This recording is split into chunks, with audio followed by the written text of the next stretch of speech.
Tem o pessoal no chat, sempre tem, né? Já perguntei pro Frei Gilson também, principalmente das pessoas mais pro lado dos evangélicos acusarem os católicos de serem idólatras, né? O que você tem para falar sobre isso, né? Eu sei que já foi muito explicado aqui, mas é legal dar tua visão sobre isso, né? Tá. Pois é, a questão da idolatria... Maria, os santos, né? Eu acredito, isso é assim, falando, né, eu acredito que é uma questão de ignorância. Eu não vou dizer que é má fé, porque se for de má fé, aí não tem o que jeito, fazer. Né? Já é de má fé. Parte do pressuposto que a ignorância ainda tem chance de ser explicada. Mas a ignorância tem jeito de ser explicada. Primeira coisa, é preciso a pessoa entender uma coisa. Atenção. A diferença de ídolo e imagem. Quando você pega o texto que eles citam muito, Êxodo, o Deuteronômio, não fará para ti imagem de nada, escultura de nada. É preciso entender o contexto do texto. Isso aqui, Vilela, é uma chave maravilhosa para a Bíblia, viu? Conhecer o contexto do texto para ele não virar pretexto. Então existe uma maneira, o contexto do texto para não virar pretexto. Muito bom isso. É, muito bom. Esse livro aqui, ó, ele é usado por Deus, mas ele é usado por quem? Pelo demônio. Quando o diabo tenta Jesus, ele cita o quê? Bíblia. Então não adianta você ficar usando Bíblia diabolicamente. O que é a palavra diabolicamente? Vem do grego diabalém. Dia é dividir, balém é lançar. Então aquele que lança para dividir. Há muitas pessoas que citam a Bíblia, tem muita gente boa intencionada, mas tem gente que cita a Bíblia para dividir. Ela não está interessada em aprender, ela quer agredir. Então qual é o contexto deste texto que não pode fazer imagem?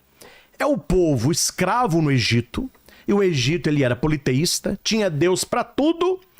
Por isso que o povo ficou andando 40 anos no deserto, sendo que aquele caminho podia ter durado um ano e meio. Por que eles ficaram 40 anos ali? Se você ler Bíblia, você vai saber.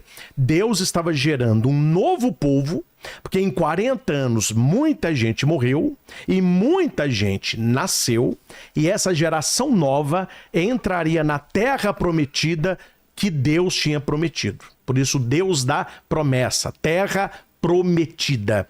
E qual era o ídolo que a Bíblia proíbe fazer? Os ídolos do Egito. Porque as pessoas cresceram ali. Então tirar o povo do Egito foi fácil. Mas tirar o Egito do povo demorou 40 anos. E por que quando Moisés ele sobe para pegar as tábuas da lei, as pessoas fizeram um bezerro de ouro? Porque as pessoas elas querem tocar. O ser humano é assim. A gente não é uma coisa negativa, mas o ser humano ele é muito da materialidade, não é? Igual você ama alguém, o que você dá? Uma rosa. A rosa não é amor, mas a pessoa ela quer a rosa. É um símbolo, né? Você dá um chocolate em forma de coração. O ser humano gosta de materialidade. Então eles fizeram o bezerro de ouro. Moisés quebra as tábuas, quebra o bezerro e fala com Deus. Olha, eles quebraram a sua aliança, mas tem paciência, o povo é de dura cerviz, etc. Então aí é um ídolo. O ídolo ele deve ser destruído. Mas a minha pergunta é, Vilela, você acha que Deus pode ter duas palavras? Como assim? Sim e não ao mesmo tempo? Não. Não. Deus, ele é verdade. Se é proibido fazer imagem, por que Deus mandou fazer imagem? Então. Mas quando que Deus mandou fazer imagem, padre? Eu vou citar 2 textos apenas. No deserto, né? Os querubins no templo de Salomão e antes disso, a serpente no deserto, com uma imagem de bronze. Falou, faça uma imagem de bronze. Quem for picado, olhe para a imagem, será curado. Quando vai fazer a arca da aliança de Josué, Deus vai dizer, faça 2 querubins com as asas para o meio, eu vou aparecer no meio deles. Coloca até essa imagem da arca que tem esses anjos, uma representação. Ah, fica bonito, é bonito, né? Então, aqui é a imagem. Então, a minha pergunta é, por que Deus proíbe fazer imagem e por que Deus manda fazer imagem? Então, você está entendendo que a questão não é a imagem em si. A questão é se aquela imagem é um ídolo. O ídolo, ele deve ser destruído. O ídolo é um substituto a alguma coisa? É alguém que se coloca no lugar de Deus. Nós temos aqui, foi até boa pergunta, os pecados contra o primeiro mandamento. Está no Catecismo, no 2087. O primeiro mandamento é amarás o Senhor teu Deus de todo o coração, todo o entendimento. Aqui nós temos qual é o pecado contra o primeiro mandamento? Nós temos pecado contra a fé, contra a esperança e contra a caridade. Isso aqui é até bom. Daqui a pouco a gente pode conversar sobre isso, que é muito interessante. As pessoas não sabem. O pior pecado é contra o Espírito Santo, não é? É, que não tem perdão. Que não tem perdão. Se quiser, depois eu explico qual que é o pecado que é esse. Esse é muito bom. Mas um dos pecados contra o primeiro mandamento é a idolatria. O que é idolatria? Você colocar alguma coisa no lugar de Deus. A igreja, ela ensina sempre que esse foi um pecado e não pode ser cometido. Nada pode ser colocado no lugar de Deus, porque se torna um ídolo. Quando não é um ídolo, Deus mesmo mandou fazer. Agora que vem, Vilela, me entenda bem. Onde que eu pego aí que está a maldade? Porque aí pode ser uma maldade. Quando a pessoa ela pega um texto do Antigo Testamento que fala sobre os deuses do Egito ou da Babilônia, daqueles povos pagãos, e eles jogam isso para o cristianismo, para as imagens dos santos. Sendo que uma coisa não está falando o texto não fala de santo. Ele está falando dos ídolos do Egito. Quando você estuda a história da igreja, nós vemos, por exemplo, antes de entrar na história da igreja, que no cântico de Jesus de Efésio vai dizer que Jesus é a imagem do Deus invisível. Cuidado com isso, porque você não pode ter imagem. Como que Jesus se tornou a face de Deus? Ele é a imagem de Deus. Quando eles perguntam, Jesus, mostra-nos o Pai. Ele vai dizer, quem me vê, vê o Pai. O que Jesus é? A Bíblia diz, ele é a imagem do Pai. O que a igreja é? A imagem de Cristo, um sacramento, um sinal sensível, né? Os 7 sacramentos da igreja, né? A Eucaristia, tirando a Eucaristia, que é presença real, os outros são imagens daquilo que a gente faz. Exemplo, a gente batiza a criança na água. A criança se torna filha de Deus. A água é um símbolo do Espírito Santo, mas a água não é o Espírito Santo. Você passa o óleo imprime caráter. Espírito Santo, catecúmeno, crisma, unção, mas eu não posso falar que aquele óleo é o Espírito Santo. Ele é um símbolo do Espírito Santo. A aliança conjugal que o marido e a mulher usam no dedo é uma imagem. Imagem de quê? Do amor conjugal. A aliança não é amor nenhum, mas é uma imagem. Quando a igreja ela começa a sua caminhada pós-pascal na tumba de São Calixto, em Roma, do século I, nós temos 2 pinturas, as mais antigas do cristianismo, que são pinturas de santos. A primeira é Jesus, o Bom Pastor, não sei se você já viu, é do século I. Ah lá a imagem da arca, né? Está aí, ó. Reconstituição, né? Do que poderia ser, né? A imagem dos querubins, né? Isso aí é a reconstituição, muito bonito, olha lá. Legal, né? Mandou. Se você procurar aí, você acha imagem de Jesus Bom Pastor, século I. Você vai ver aí uma pintura. Tá. É um jovem com uma ovelhinha no ombro. O que esta pintura é? É uma retratação de Cristo. Então veja, no século I, eles já tinham esta noção que eles podiam, numa pintura, representar Jesus sem ser idolatria. Outra pintura antiguíssima, que é também das catacumbas de São Calixto, que denota a Assunção de Nossa Senhora. É uma mulher com os braços para o alto, né, com um véu e anjos nos pés. Essa é pintura do século I, né? Tá lá no início do cristianismo. Depois vai aparecer no século III algumas pequenas imagens de Jesus Bom Pastor. Depois, quando começou a veneração dos santos, aí vieram as imagens dos santos. Agora que vem a resposta da pergunta. Qual a diferença das imagens dos santos e dos ídolos do Antigo Testamento? É o uso. A imagem de um santo é a mesma coisa de uma foto. Tanto que a igreja ensina isso, Vilela. Eu tenho um santo. Sim. Uma imagem de um santo. Ela é sagrada enquanto ela tem o uso sagrado ali, de veneração dos fiéis, a gente abençoa a imagem, etc. A igreja nunca grita assim: viva a imagem de Nossa Senhora Aparecida. Idolatria. É uma idolatria, porque você está cultuando a imagem. Quando você fala, viva Nossa Senhora Aparecida, viva São Pedro, é o santo, o herói da fé. Aquela imagem é uma representação como uma foto. Assim, a foto da minha mãe. Eu tenho na minha casa uma foto que eles, nem eu que mandei fazer. Eu fui num evento, eles acharam que a minha mãe ia, fizeram um postal grande. Eu e minha mãe abraçadas, assim, de coraçãozinho. Tá lá na minha sala, não é? É uma foto, não é... É esse? Peguei 3 mais, né? Não é esse não. Não, acho que não. O outro é uma pintura, é um afresco, né? Tá. Talvez você vai achar aí. É Jesus Bom Pastor, do século I. Esse aí, olha aí. Tá vendo? Então veja aí, filha, no século I, uma das os primeiras cristãos representações já representavam o Cristo com pintura. Entendi. Porque naquela época não podia representar nada, nem de pintura e nem de imagem, por causa do Egito. Veja que no cristianismo eles já começaram com a chamada arte sacra, né? Olha. Então a imagem, ela está em qual âmbito? No culto de dulia. O que é dulia? Imitação e intercessão. Isso é bom falar isso, viu? Tem muito católico que precisa refletir um pouquinho sobre isso. O culto dos santos não é, em primeiro lugar, você ficar pedindo coisa para santo. Ah, me dá aquilo. Pode fazer isso? Pode. Quem é amigo de Deus na terra é amigo de Deus no céu. Mas o culto primordial do santo, se eu bato na tecla onde eu vou, é você conhecer a história do santo e imitá-lo nas virtudes. Eu sou dia 14 de agosto, eu nasci. O santo desse dia é São Maximiliano Maria Kolbe. Era um padre polonês. Ele foi um frei. Ele foi para o regime nazista. Ele que fundou a Cidade de Maria, fundou o Milite da Imaculada, não é? Até no Brasil, tá lançando um filme agora, Maximiliano Kolbe e eu. Eu sou embaixador desse filme, divulgando aí para as famílias assistirem.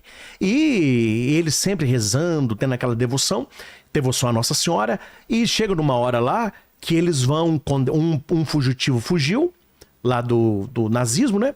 E o capitão falou, nós vamos matar 10 de vocês se ele não aparecer.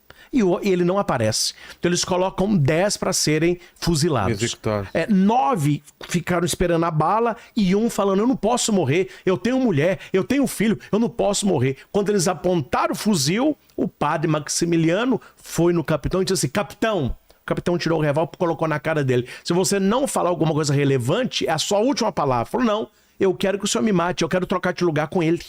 Aí ele falou assim, por quê? Porque ele falou assim, ele é jovem, ele pode trabalhar muito aqui e eu sou velho. Tá bom, pode trocar. Esse homem passou, olhou pro padre Maximiliano, pensou, porque o que eu fiz para ele morrer no meu lugar? Imitação de Jesus, né? E o padre, ele vai para eles foram trancados numa sala para morrer de fome. Todas as outras celas, o pessoal gritava, blasfemava. Nessa cela, todo mundo rezava. Ele foi consolando um por um e foi morrendo um por um.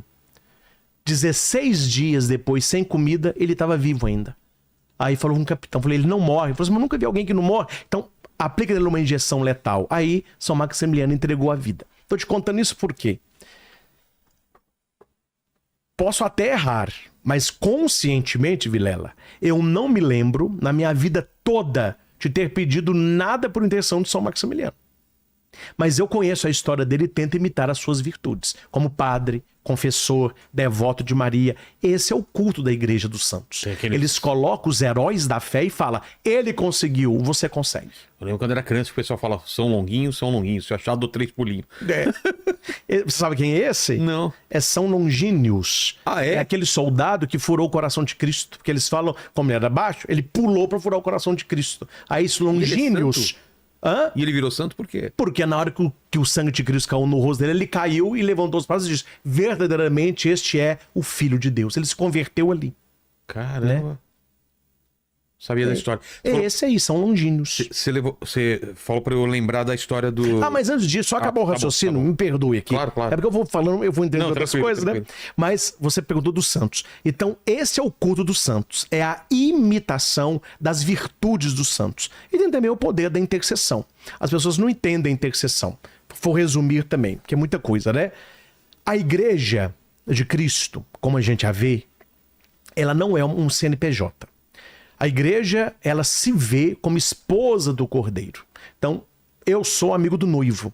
Na Bíblia tem essa definição, amigo do noivo. Quem é o amigo do noivo?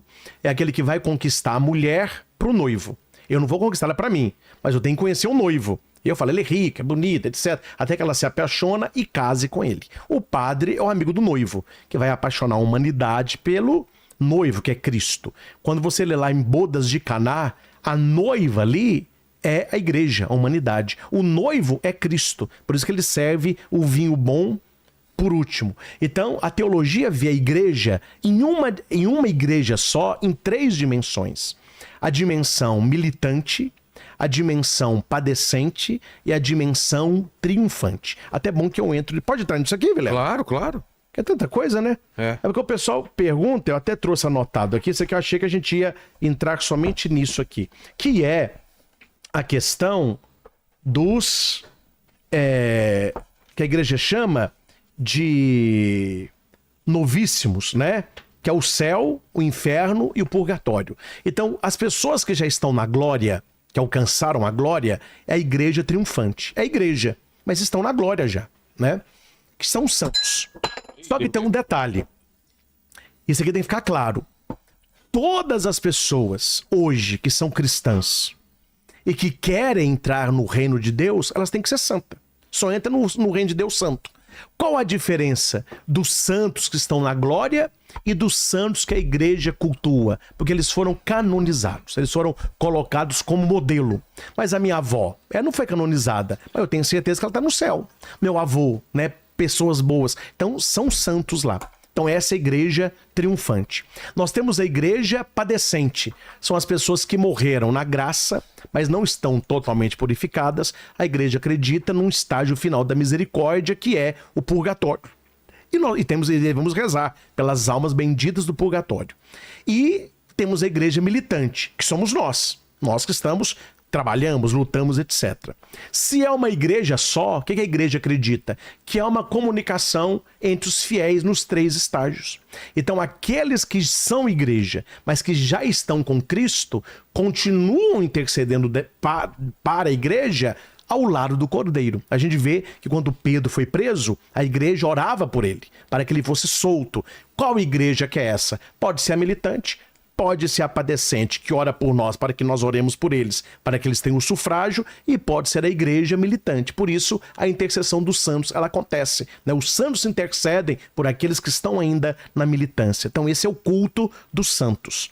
O culto de Maria não é idolatria, porque ela não é deusa.